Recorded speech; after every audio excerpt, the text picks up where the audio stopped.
Hello, we're here with Andrew Parnell. He is the CEO of Birdfeud. Andrew, if you can please tell us about Birdfeud. Sure.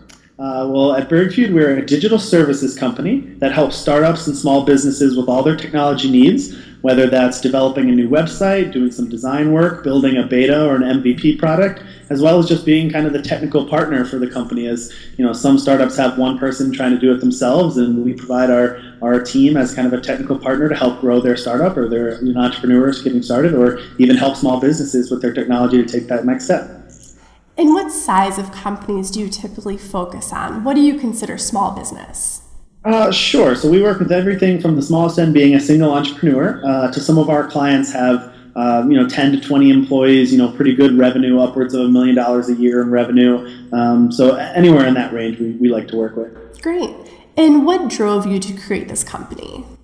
Well, I have a consulting background. So the first few years out of school, I was in IT consulting, project management.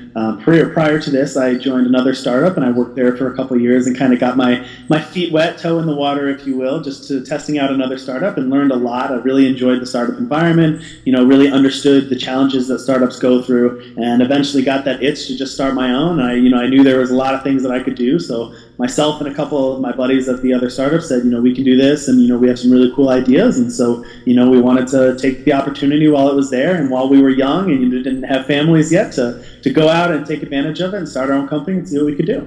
Cool.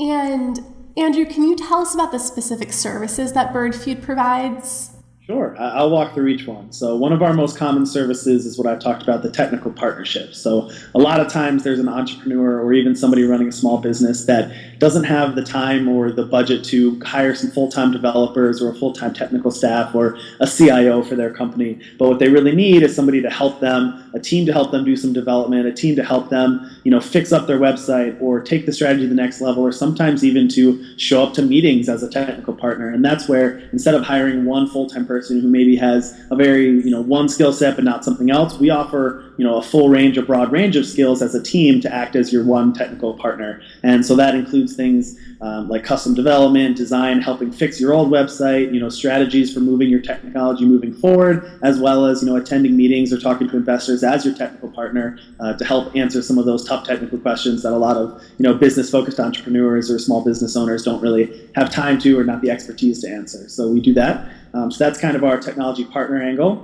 We also, one of our other popular services that we do is building MVPs and beta products. So a lot of startups and entrepreneurs have a great idea, but they don't really know how to get started, and they don't have a huge budget. So what they want to do is hire somebody overseas maybe, or hire one freelancer to build their product or build their MVP, which is fine and that's affordable, but a lot of times they don't get the quality they're looking for. And then when they try to pitch to investors, the technology doesn't work the way they want to, and it's not really a great product. So what we do is, since we have such expertise and such talent in building products, we can really focus on understanding requirements, understanding the whole idea of what their business is trying to be, and help them build their MVP or their beta product so that it looks beautiful.